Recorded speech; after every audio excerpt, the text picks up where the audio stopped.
Secretary General of the Association of Southeast Asian Nations, Howerun, said that the China-ASEAN Expo is a major achievement in terms of the ongoing cooperation.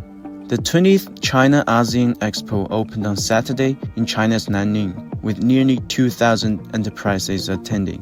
Well, the China-ASEAN Expo has been a very important mechanism, I suppose, our platform to promote actively the trade, investment, tourism, business matching, for example, between ASEAN and China for 2 decades. This is a major achievement in terms of the ongoing cooperation between both sides. The two sides have been each other's top trading partners for 3 years in a row. In the first half of this year, ASEAN remained China's biggest trading partner, with the bilateral trade in goods rising 5.4% year-on-year to 3.08 trillion yuan.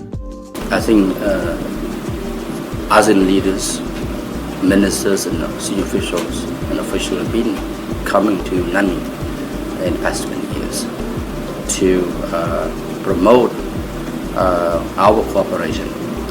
And that's why I think we can say that one of the products of the China ASEAN Expo would be the sustained trading that we have between us and China.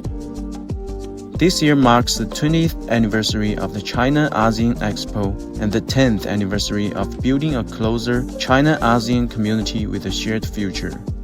So I can see that this year we see a number of ASEAN leaders will be coming to Nanning to not just only commemorate the 20 years of achievements, but also to look forward to the future where we will continue to ensure that China's Expo will remain relevant, resilient, and certainly that it will be productive to continue to be part of the ASEAN-China Comprehensive Strategic Partnership.